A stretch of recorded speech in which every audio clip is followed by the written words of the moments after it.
நண்பா, உனக்கு போன் பண்ணி வர சொன்னாருல்ல, அவர் மேலதான் இருக்காரு, போய் பாரு.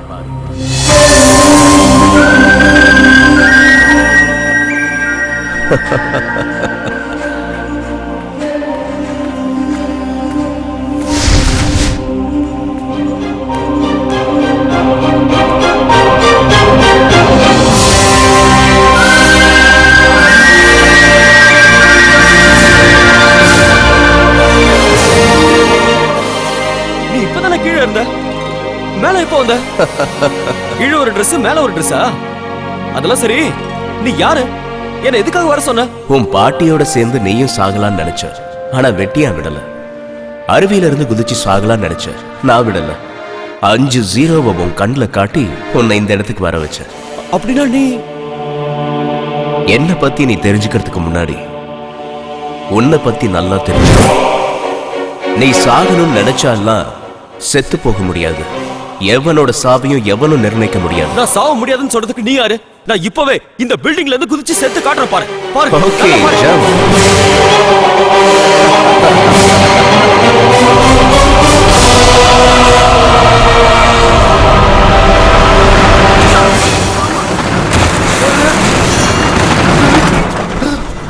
Stop stop.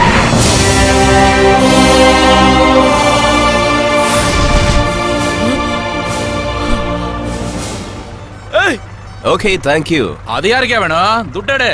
துட்டுன்னா துட்டுன்னா என்னன்னு தெரியாதா? 200 கிலோமீட்டருக்கு முன்னாடி ஏறும்போது என்ன சொன்ன? இறங்கும்போது தரேன்னு சொன்னல. இப்ப துட்டான்னு சொன்னா என்ன அர்த்தம்? துட்டடுப்பா, 100 ரூபாய். 100 ரூபாவா? அப்படின்னா என்னது 100 ரூபாவை நீ பார்த்ததே இல்லையா? என்ன கேனே நினைச்சியா? ஏதோ டீசெண்டா இருக்கிறியான்னு வண்டியில ஏத்துன. எங்களை மாதிரி ஏழை பாளைகளை ஏமாத்தினா உனக்கு 1000 ரூபாய் லாஸ் ஆகும். வந்துட்டேன் காலங்காத்தால சாவுக்கிறேன். சார் சார் சார் என்னையா? அந்த ஆளு 200 கிலோமீட்டருக்கு முன்னாடி ஏறனா? ஆமாயா, அவன் ஒரு பெரிய 420 கேடி. வா சார், இப்பதான் சார் அவன் 8வது மாடியில நின்னுட்டு இருந்தான். அவன் சொன்னதுனால தான் நான் மாடியில இருந்து குதிச்சேன். என்னது 8வது மாடியில இருந்து அவன் சொன்னாரு நீ குதிச்சியா? குதிச்சும் பொழைச்சிட்ட. இத நான் நம்பணும். அடிச்சு பையா, நானே தடுப்புறத வந்து தெரிஞ்சே. நீ இப்பதானே 8வது மாடியில இருந்த, அதுக்குள்ள எப்படி 200 கிலோமீட்டருக்கு பின்னாடி அந்த வண்டியில இருந்து வந்த? 200 கிலோமீட்டர் இல்ல, 2000 கிலோமீட்டரா இருந்தாலும் ஏறி வந்துருவேன். சரி, உன் கதைக்கு வா. சாகரன்னு சொன்ன, சாகல. தட் இஸ் ஃபேட், விதி. தலையெழுத்துன்னு எதுவுமே இல்லன்னு சூசைட் பண்ணிக்கிறவங்க எல்லாம் உன்ன மாதிரி பொழைச்சிருவாங்க. ஏன் தலையெழுத்து உனக்கு எப்படி தெரியும்? யாருக்கு எப்போ என்ன நடக்கும்னு எனக்கு மட்டும்தான் தெரியும். எல்லாம் தெரியறதுக்கு நீ என்ன பெரிய தெய்வமா? ஆமா. நீ தெய்வமா? எதுக்கு சிரிக்கிற? நீ சொன்னது கேட்டு சிரிக்காம? நீ இப்ப எங்க இருந்து குதிச்ச? மாடியில இருந்து குதிச்ச. அப்ப நீ எங்க விழுந்த? ரோட்ல விழுந்த. இப்ப எங்க இருக்கன்னு பாரு. பயமா இருக்கு. இவ்வளவு பயம் இருக்குல்ல, அப்புறம் எதுக்கு தேவையில்லாம சாகுன்னு டிசைட் பண்ண? சாவுனா உனக்கு பயம் தானே? யாருக்கு தான் இல்ல. சரி, அதெல்லாம் போகட்டும். நீதான் கடவுள்னு நான் எப்படி நம்புறது? நம்பிக்கை வரலையா? இரு, இப்ப வருதா? பாட்டி பாட்டி பாட்டி. டேய் டேய், நான் உன் பாட்டி இல்லடா, நான் தான். இப்ப பாரு. நீ இல்லடா, நான் தான். இப்படியே இருந்துருவா? வேண்டாம், இதுக்கு முன்னாடி எப்படி இருந்தியோ அப்படியே இரு. ஆனா நீ ஒன்னும் தெய்வம் இல்ல, நீ யாரோ மந்திரவாதி.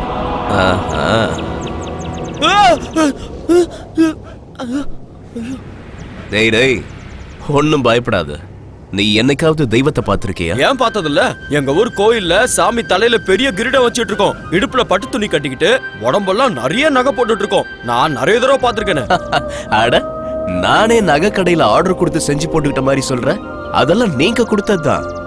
நான் எங்க வேணாலும் இருப்பேன், எப்படி வேணாலும் இருப்பேன், எந்த ரூபத்திலயும் இருப்பேன். நீ தெய்வம்னு சொல்றல, பாவம் அந்த அப்பாவி டிரைவருக்கு பணம் கொடுக்கறேன்னு சொல்லி ஏமாத்தனல, ஏன் அப்படி செஞ்ச? அது தப்பு இல்ல நண்பா. பணத்துக்கும் கடவுளுக்கும் சம்பந்தம் இல்ல. பணத்தை மனுஷன் கண்டுபிடிச்சான். நீங்க பணத்தை மகாலட்சுமின்னு பூஜை பண்றீங்க, ஆனா பணத்துல மகாலட்சுமியோட படம் இல்லையே, மகாத்மா காந்தியோட படம் தானே இருக்கு. நீங்க செலவு பண்ற பணத்துல இருக்கிற கையெழுத்து கடவுளோடதா? யாரோ ரிசர்வ் பேங்கோட கவர்னர். நீங்க எத்தனையோ கடவுளை வணங்குறீங்க, அவங்க பேரை எழுதாம நீங்க பேசுற உங்க மொழியை ஏன் அந்த பணத்துல எழுதுறீங்க? அந்த மாதிரி பணத்தை நான் ஏன்டா அந்த லாரி டிரைவர் கொடுக்கணும்? இன்னும் ஒரு வாரத்துல அந்த லாரி டிரைவர் லாட்டரியில 10 லட்சம் ரூபாவை ஜெயிக்க போறான். என்ன திட்டின அந்த லாரி டிரைவர் அந்த பணம் வந்ததும் எனக்கு தேங்காய் உடைப்பான். என்ன கும்பிடுற எல்லாரையும் விட்டுட்டு நான் ஏன் உன்னை தேடி வந்தேன் தெரியுமா? உன்னோட நல்ல மனசுக்காக தான். நீ எல்லாருக்காகவும் வேண்டிப்ப, ஆனா உனக்காக வேண்டிக்க மாட்டேன். அப்படிப்பட்ட நீ உன் மனைவியும் விடக்கூடாது, உன் உயிரையும் விடக்கூடாது. என்னால தனியா என்ன செய்ய முடியும்? உனக்குள்ள பயம் அதிகம் நினைச்சன்னா பலவீனம் ஆயிடுவேன். அதே பலம் அதிகம் நினைச்சா ஜெயிச்சு காட்டுவேன். எத் பாவம் தத் பவதி. நீ எதை விரும்புறியோ அதுவே உனக்கு கிடைக்கும்.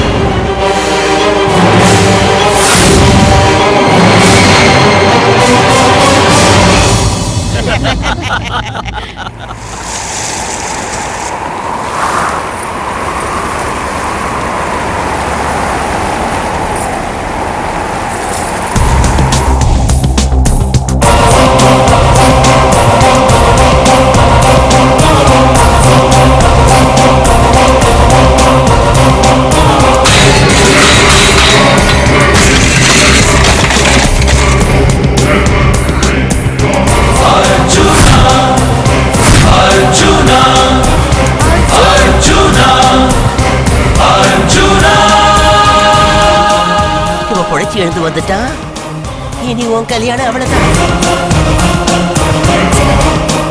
மாப்ள, நாம முடிவு பண்ண தேதியில கல்யாணம் நிச்சயம் நடக்கும். கொல்லுங்கடா.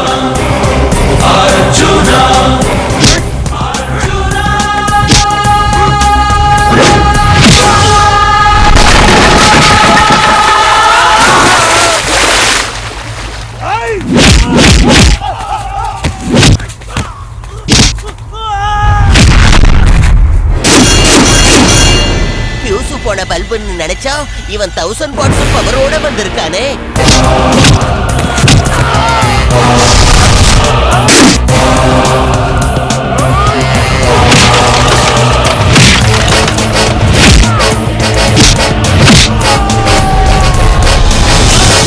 அங்க பாத்தீங்களா, அடிச்சு தூள் கலப்பி பொளந்து கட்டுறோம்.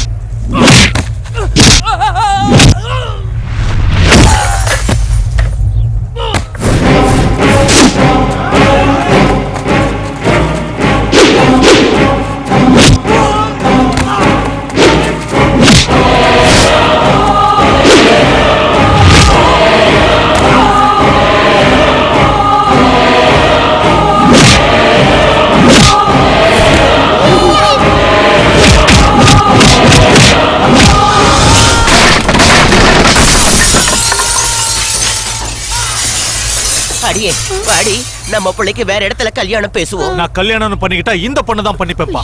அப்படின்னா இந்த ஜென்மத்துல உனக்கு கல்யாணம். நீ நட.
பாசத்தோட சோறு போட்ட அந்த அக்கா என்னைக்கும் மஞ்சள் குங்குமத்தோட இருக்கணுங்கிறதுக்காக தான் உங்களை விடுறேன்.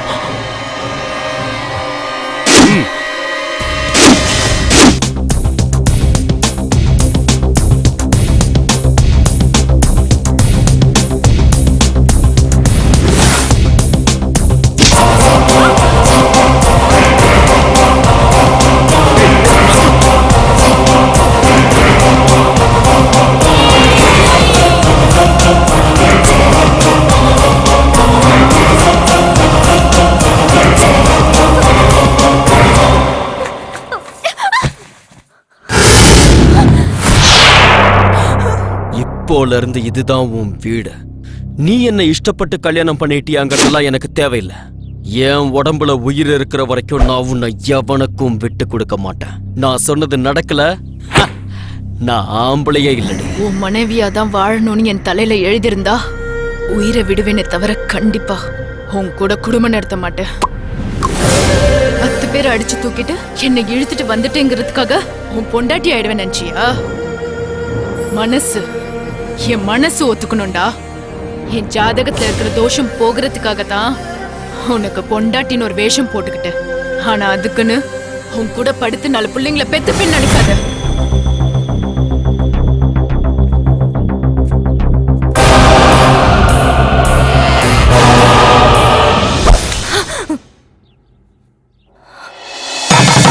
பாரு, நான் கட்டின தாலி உன் கழுத்துல இருக்கும் போது உன்னை நான் என்ன வேணாலும் செய்ய முடியும்.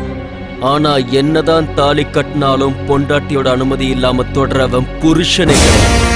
நான் இப்ப சொல்றேன்டி, என்னைக்காவது ஒரு நாள் நான் தான் உன் புருஷன் உன் வாயாலைய சொல்ல வைக்கிறேன். அதுக்கு முன்னாடி என் சுண்டு விரல் கூட உன் மேல படாது.